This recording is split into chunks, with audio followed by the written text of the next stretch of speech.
Monday morning, the 11th of December 2023. I was torn about which series this thing should be in, and in the end I realized it can be nothing else than a loose cannon, because I'm going to say things now that is going to get some people really jumping high. It's been an interesting week for me, and I was exposed to a hell of a lot of information, and I did skid marks on some of it. Reality is that, to put it mildly, we the people, we've been fed bullshit for so long that it seems to me we've become addicted to bullshit. If someone should dare to say something which is actually the truth, whoa, everything goes bonkers. People lose their marbles because they just cannot imagine for a moment that they lived a lie. They cannot. It's difficult for them to actually accept that they've been lied to and adjust. So it's better for them, the easiest way out for them is to attack the guy that tells the truth and keep on believing the lie. But that is human nature. I'm used to it. Nothing surprises me. I did that interview with the Concerned Zulu last night, and I had my doubts about it, and I was a little bit tense before publishing it. But the reality is, we cannot live in isolation. And because we have convinced ourselves that our whole world is that little area in which you isolated yourself, be it on your farm, be it in your on your smallholding, be it in your eastern suburbs exclusive estate, be it in your room, be it in your office. The fact that you have created that little island for yourself doesn't mean nothing exists outside of the walls or across the fence or across the road or outside of the door. It doesn't mean there's nothing. There's things there. And you better take note of those things, because something can happen out there that will destroy your carefully erected fence. And it's only the brave that can actually do it. But there is so many things that is wrong in our country. And today I have to bring some clarity. There's a lot of people that agrees with my tribe concept, and there's a lot of people that rejects it outright. But I think the basic problem is this, that the moment that I say tribe, a lot of people see bones through the nose and things like that, and then they see violence and unruly barbarian behavior and cock like that. Let me clarify this. If I say we need to go tribal, I'm actually just saying something like we need to go to Dr. Verwoerd's Homeland concept or the Swiss canton style system, because what I am trying to say to you is that people with the same history, with the same cultural roots, will have to get together. And the homelands thing, all of us in South Africa understand it. Many rejects it, many likes it. But the practical reality is, we can see it in front of our eyes. This central unitary government system is a total fuck up. There's no other words for it. It has allowed a small criminal cabal to to steal at rates and proportions that is mind-blowing. Mind-blowing. And we cannot get away from it.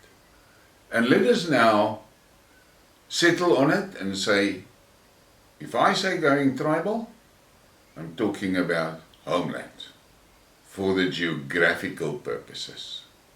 And if you go and you look at the homeland concept and many maps of how it was under Verwoerd and later on and how it developed, you will find that there is large tracts of South Africa that can actually be seen as cosmopolitan. Land that nobody can claim a majority or claim a historical right to and things like that. So South Africa has these known and recognized homeland areas, and let me just get it on the table clear. Don't be in denial. There are sections and portions of South Africa that historically belongs to the Boere. And we have to recognize that. But when I say go tribal, I don't say throw everything out of the fucking window, no law and order, no civilization, back to eating raw meat and cock like that. That's not what I'm saying. What I'm saying when I say go tribal is people that belongs together culturally need to flock together on their tribal land. That is what we have. And I have said, we retain common law, not this admiralty cock that the colonialists enforced onto us, because those laws are only there to protect their interest. Those laws are not there to protect the interest of the indigenous people. It's not there, that's it. So it's a control mechanism, and we reject that. But that doesn't mean a homeland now all of a sudden under some barbaric king, and that's a fucking story. Not. We're living in 2023. We understand that efficient government has got to have some departments. There must be a sort of a gathering of representatives. That's what we need. And I want to say again, take your time and go and look at Russia. Go and look at Russia. 190 ethnic groups, over 2,000 cultural groups. There is the tribes. Those cultural groups, those are the tribes. But in Russia, it is against their law to discriminate against any cultural group, to discriminate against any ethnical group. That makes it a Russian nation. That makes it a Russian nation. But they acknowledge the existence of these individual ethnic groups and cultural groups. And I spoke to a guy that lives in Russia, and I asked him, how the fuck are you handling that? And he said, look, Colleen, basically, from very young on, my parents taught me to respect other cultures. They taught me that. I must respect other cultures. In my region, we are Orthodox Christians, but we have Muslim neighbors. We have Muslim neighbors. And then we have some of the ancient tribal groups that I don't even know what the religion they are. I don't know. But I see how they dress, I see how they get together, how they gather, how they pray together. What they're praying for, I don't know. But I respect that. It is their right. They can do that. And if we look at South Africa, the first thing that is a major problem is this almost fanatical onslaught against the Afrikaners and then specifically the Boere.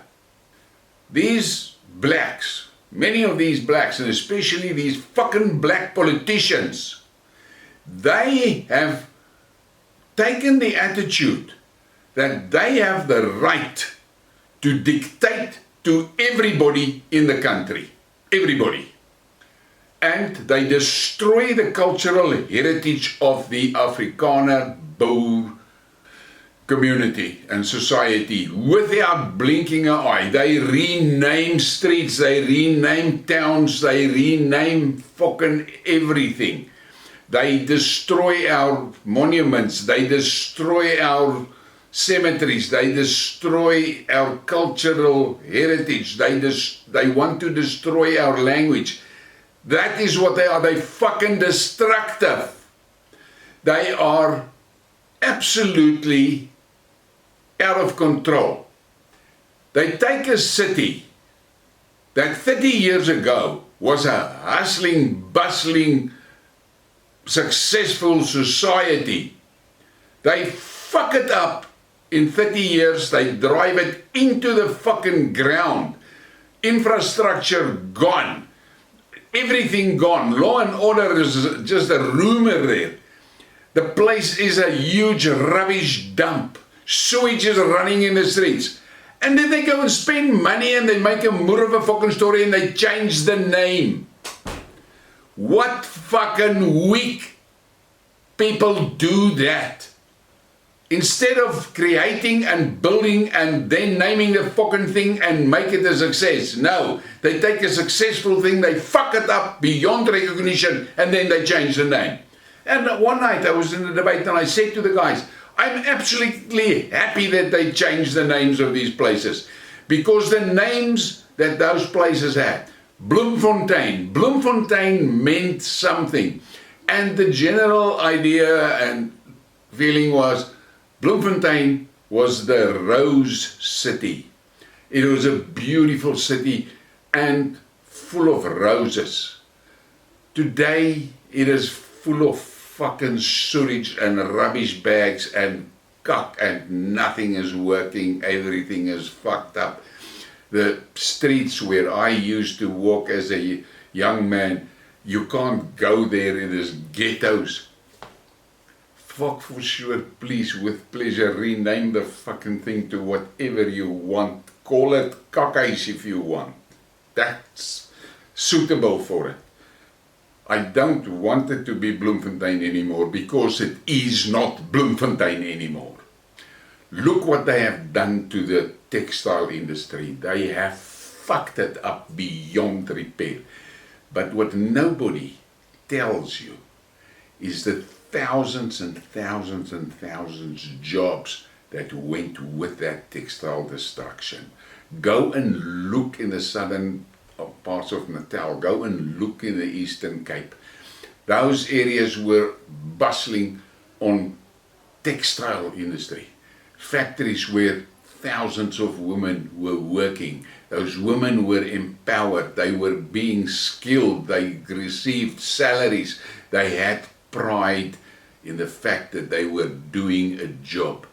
The ANC fucked all of that and put them on a 350 rand fucking salsa thing, and instead of being proud people that were growing personally, that were looking after their families, helping their children to be better educated and things like that, they turned them into fucking sasa beggars.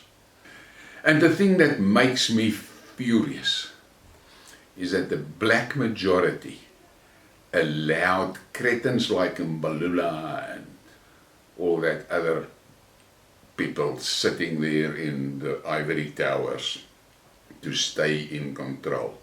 And now I've got news for you. There is a movement in the population that is beginning to show they don't want the ANC anymore. And the ANC is aware of that. And the ANC is now fighting for survival. And in many places, and in many of these ANC cadres, you can now see panic stepping in. And I have said it in many of my skid marks in my days when I was still training skippers to take their ski boats through the Zululand surf. I've always said to the guys, when I finally give the controls to him, my final words to him is, whatever you do, do not panic.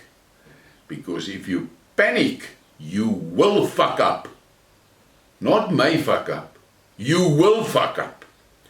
And this is what we see now in the ANC top structures. We're beginning to see panic.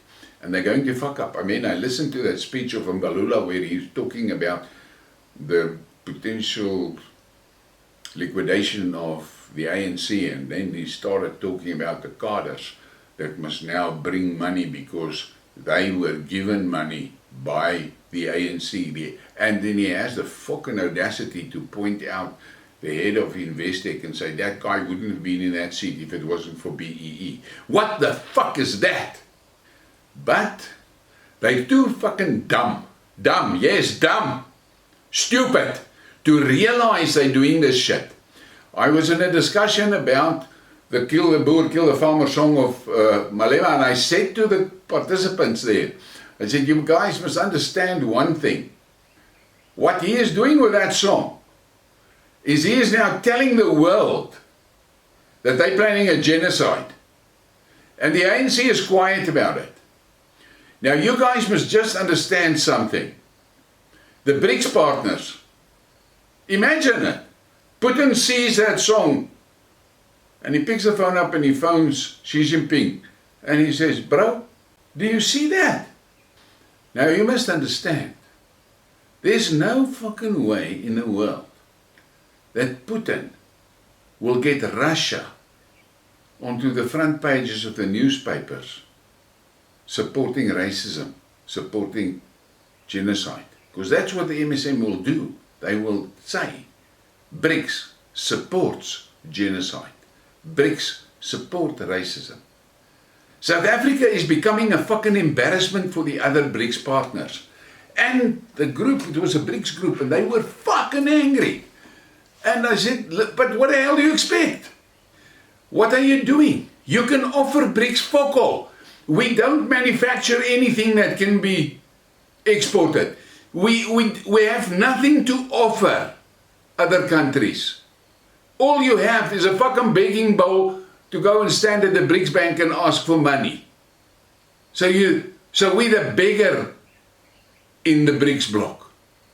How long do you think the other BRICS partners are going to tolerate that cock? They're not going to do it. And lo and behold, Putin publishes a list of friendly countries that will get favorable conditions to invest in the Russian economy. And 20 countries on the list.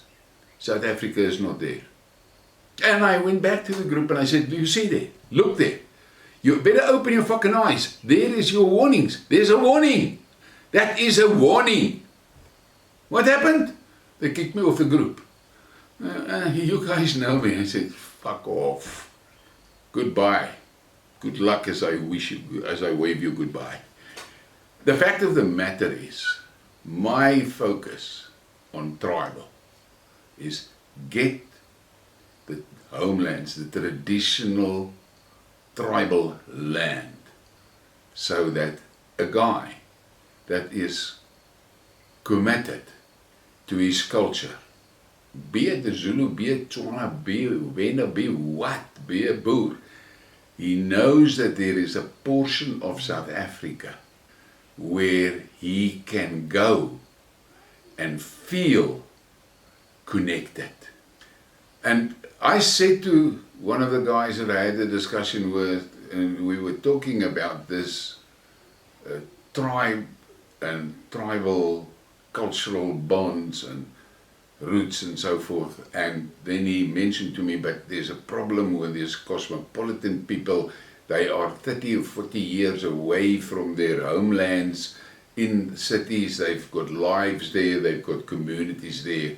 And so on. I said, yes, but you must just understand, if you abandon your cultural roots. You change from being a strong marula tree planted on the African plains, growing there for ages, going through droughts, going through fires, going through floods, but every year there's fruit. When you deny that cultural roots of yours, you become a pot plant. And your problem is, if someone stops watering you, you're dead. If someone stops giving you fertilizer, you're dead. And as it is in South Africa today, that fucking someone is the national government. And we know how corrupt this national government is.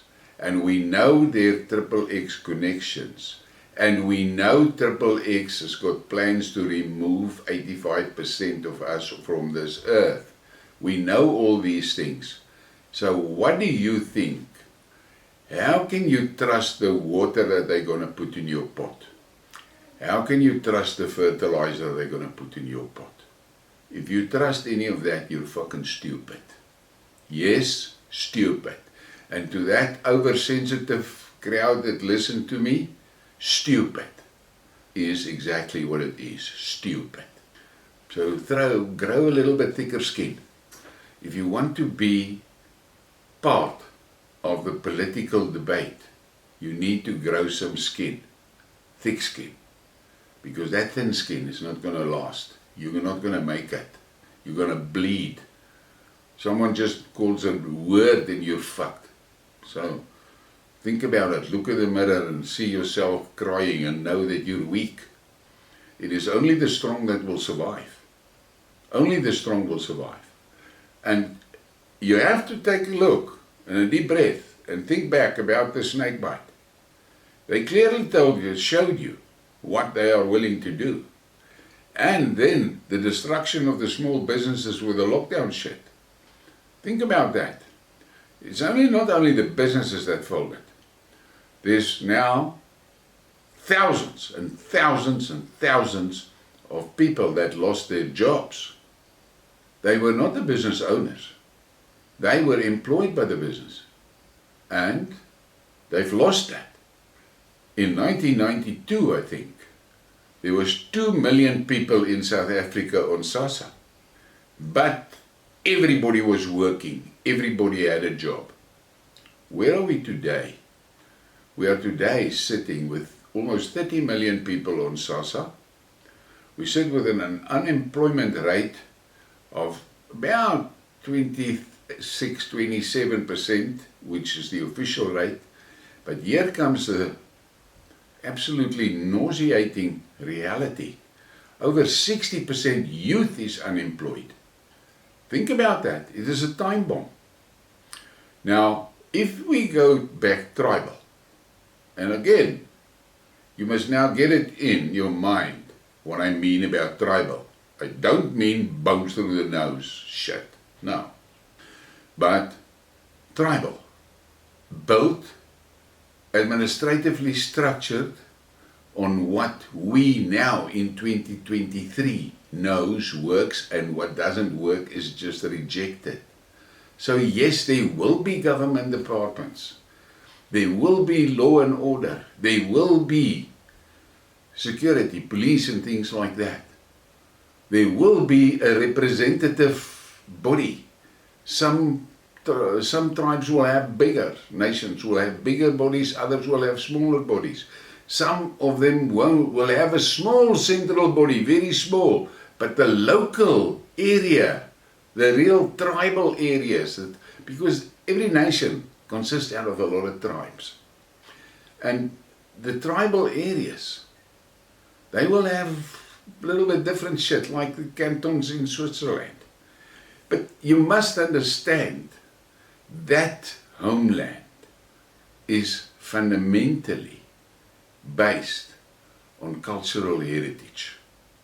So Don't get this bone through the nose type of idea in your head. That's not what I'm talking about. I had to be brutal and just throw tribal and tribalists out just to get your attention. But now you understand what I'm talking about. The administrative structures will be set up by people that understand these things. People that are academically qualified. Not that old traditional Induna that's been there because he inherited the position from his mother or shit like that. No. The Induna will be a guy that must be transparent and look after his area because he's their representative. He's not their fucking ruler. And someone said to me, oh, but some of these tribal laws, courts, is vicious. And I said, yeah, I know. But that is a cultural thing. You may have in one homeland, rapists are getting killed. Death penalty for rapists. In another homeland, it might not be like that. But then you're going to have a problem. You're from Zululand, where the death penalty is given for raping. And now you are working in Gauteng, in Tswana, and you commit a rape there. The Tswanas are going to handle you because you committed the crime on their land. If you committed the crime on Zululand and fled to Tswana land, the Tswanas are going to catch you and going to give you back to the Zulus. So just understand that. Simple. Homelands. Like Dr. Verwoerd saw way back in the 60s.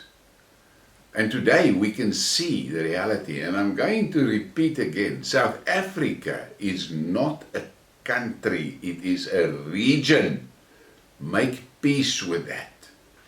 And for those that likes the cosmopolitan lifestyle, there's going to be cosmopolitan regions, for sure, because not every square inch of South Africa belongs to one or other tribe. There are areas that is actually cosmopolitan. But the tribes, they will get together and agree on this, let's call it free land. And that's the story. We have a complex system. And it's going to need highly skilled and intelligent people to work the thing out. Because the reality is, the cold-blooded reality is this. I don't actually really care who's the government. As long as the laws of the land is not aimed at making my life difficult or threatening my existence or threatening my history or disrespecting my culture and so forth. I say again, go and look at how the Russians did it. The sad part is we don't have a Putin, we have a fucking thing like Ramaphosa that is a spineless jellyfish. He cannot make decisions, and he's always fucking shocked. And now he's got cock, he can't be shocked because the power is off. So, this is where we are. That is why I say, back to the tribal, back tribal. Let the tribes handle themselves, let them sort their own relationships out, let them sort it out. If the end result is then a confederation of homelands and the free land and all of that, then that it is. But the main thing is every ethnic group, every cultural group needs to be respected. And the problem is if you do not do that, and if we don't get a resolution like that, we will end in a civil war. And the fuck up here for the cosmopolitans, they are the ones that are going to pay dearly. Because each of these tribes has got their own warriors. And unfortunately for the cosmopolitans, the Zulu tribe and the Boer tribe are the only two tribes that has got a proven historical track record of being warriors. Let that sink in. So stop this cuck of thinking about bone through the nose shit. You're more intelligent than that. Look at the concept. The construct will be sorted out by intelligent people, realistic people, not political fuckers that are only serving masters. By decent, responsible people, people that care about their culture, people that care about their nation. They are the ones that must make the decisions. The Codesa thing was a major fuck up. A lot of politicians sat at that fucking table and made a decision. National Party representing all the fucking whites. And there's a lot of scabangas that were sitting at that table. Why were the traditional leaders not sitting there? Why not? There should have been, at the minimum, 11 traditional leaders. No. They bundled a few political bliksems together and they made a decision that fucked our future for all of us. Think about that. But I'm not going to stop this now. This is a Monday morning and it's raining in the Lowveld, for which I am so thankful. But as you can see, the weather is in my hair, and someone many years ago, a guy said to me, "How do you handle that hair?" And I said, "Easy. I don't look in the mirror." But now I'm fucked. I got to look at it on the screen. So, but in any case, that's me. Those are things that it's not important to me. Long hair, not important. Bald heads, not important. That is not. Look at the man. And I'm going to remind you again about that thing that I heard from that Canadian guy. He's also a fucking fire eater. And he said his grandfather taught him, don't tell me what you want to do. Show me what have you done. And if we apply that to this fucking ANC cabal,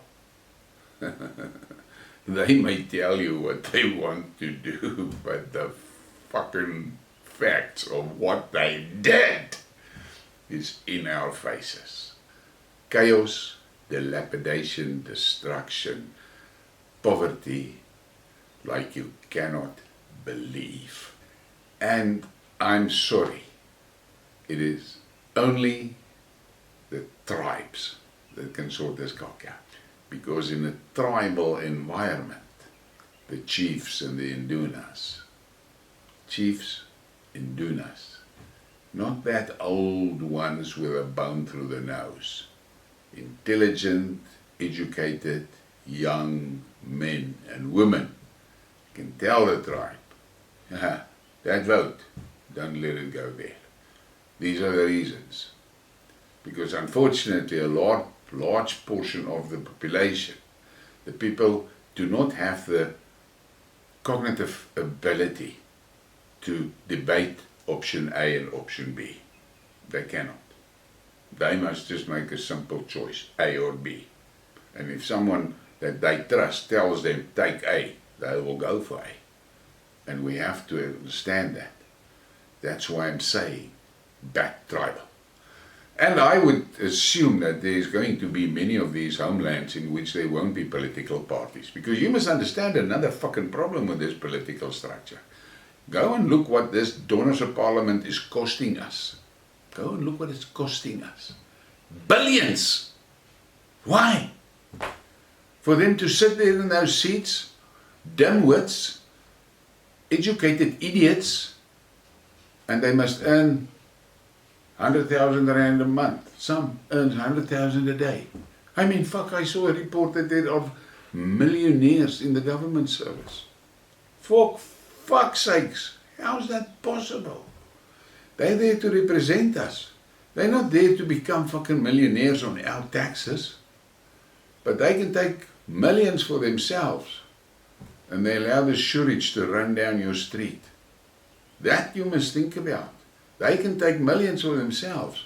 But you must go and die at the hospital, lying in the fucking passage, because there's not enough doctors or not enough nurses or there's not enough medicine or what the fuck. Think about that. Central government must go.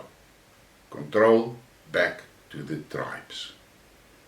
So, I'm giving you some thoughts. Think about it. Man, hit me in the comments. But I'm saying again, swear at me and you can't. Have a great day. Thank you for your support.